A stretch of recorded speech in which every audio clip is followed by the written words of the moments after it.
What's up, guys? Welcome back to my channel. I'm Jess. You're watching Keto Rewind, and today's video is going to be, why are you doing this? What do you desire? Some thought-provoking ideas that we're going to talk about. So, before we get started, if you're new here, welcome, and please consider hitting the subscribe button down below. This way you don't miss any videos. And if you're not new here, welcome back. Let's get right to it. Okay, so I started my journey back on February 11th, 2019. I've currently lost to this point 100 pounds, and sometimes, you know, I get asked a lot, how do I keep going? How do I stay focused? How do I push through? How am I doing this?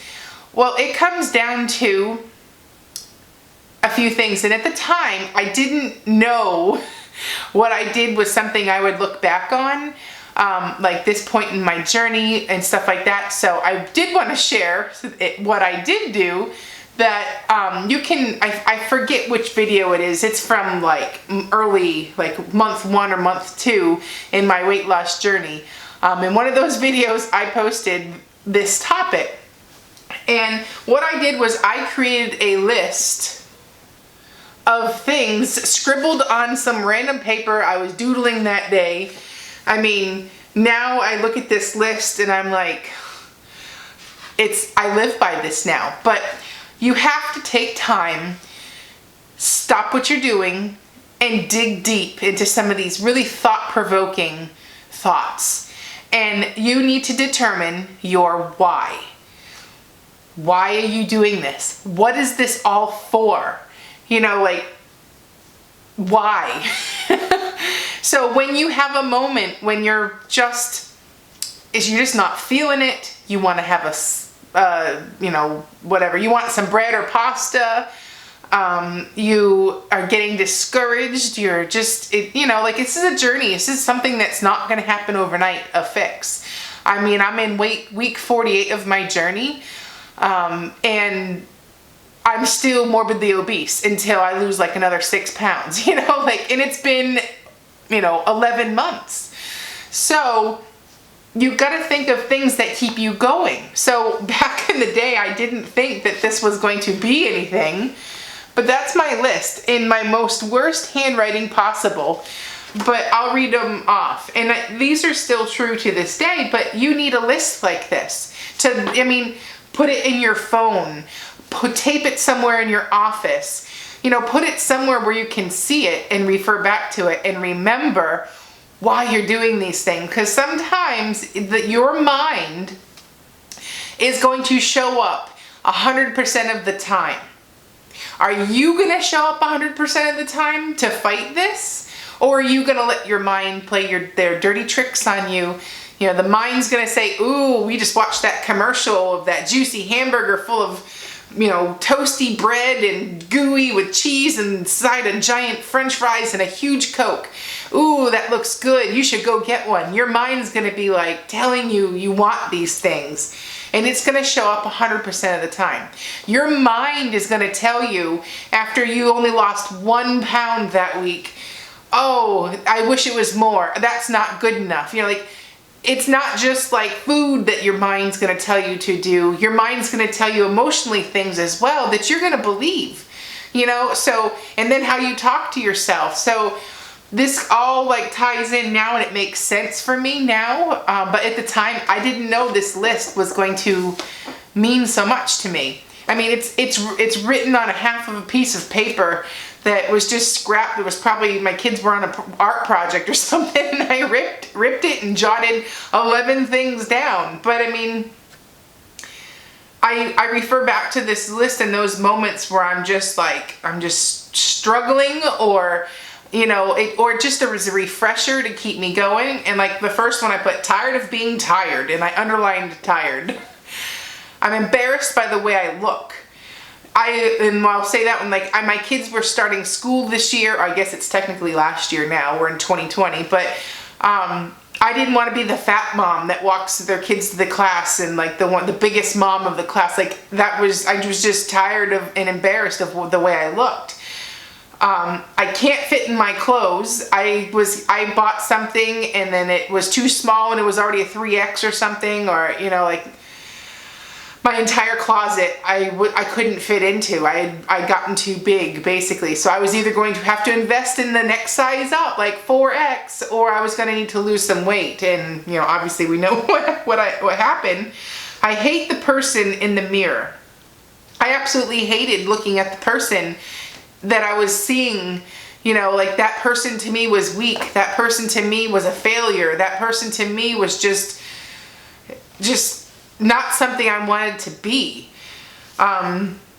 Emotionally exhausted. You know, when your mind is constantly like, I'm just not good enough. I can't get there fast enough. I can't get it all done. And it's full of I can'ts. It's emotionally exhausting to feel that way every day. I'm miserable like this. I was so miserable at 309 pounds. Just going up, my kids' bedrooms are upstairs. Just going up the 16 stairs in my house I'd almost need to sit down by the time I got to their rooms. I was miserable feeling all of that excess weight on my body. You know, and I was miserable with all the consequences that came with having that on my body. I was failing as a mom and a wife. I could not keep up with my kids. And, you know, I was not giving myself to my husband. I was closed off. You know, I was emotionally shut down. You know, and that's no way to be. You know, so I don't want to fail my kids. I don't want my kids to see me as a bad example. You know, and then if they wanted me to do something, I stepped out and let my husband do it with them, because he could fit in, like, the roller coaster ride. He could fit down the water slide and I couldn't. And I was tired of making those moments, like skipping those moments in life, you know? I missed the old Jess. I was not like this growing up. I am the way I am now. But like in that my morbidly obese years, that was not me. Like, I did not grow up that way. I was not someone that hid from life. I was not somebody who was miserable or unhappy or, you know, sad. I just wasn't that person. I had a great childhood, you know? And it wasn't until after college that things went to hell. Which puts me in the sign, kind of my 9 too. I was tired of hiding from life. I closed off from so many friends, relationships, experiences, because I was embarrassed of my weight. And then I was making my heart condition worse. I have a genetic heart defect. There's no like fix to it. It's something that my body just does. It has nothing to do with weight. I was born with it. But adding 150 pounds on my frame was throwing fuel to the fire and making my heart condition worse. So the end goal was not to have a heart attack and stroke out by the time I'm 40. The end goal was to live a long and happy, healthy life and try to get to like my 70s without needing pacemakers and all that other stuff to fix what I have. You know, but I was on track for like 40, you know, age 40 to have that. So I was not helping myself and my heart condition out at all, being morbidly obese. And then my last one, I had 0 self-worth and 0 confidence.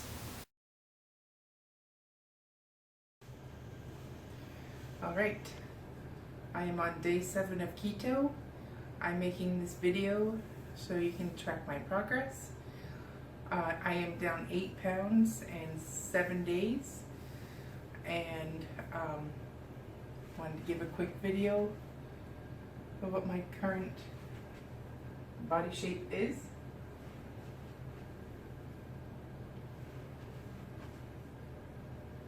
And I will be back to post more updates. So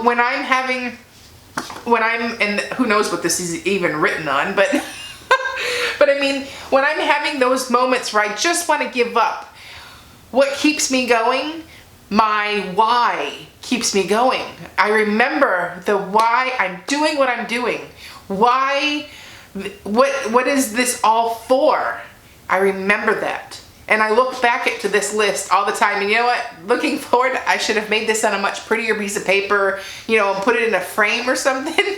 But this raw and real page of my thoughts at that time, it's why I've left it like this.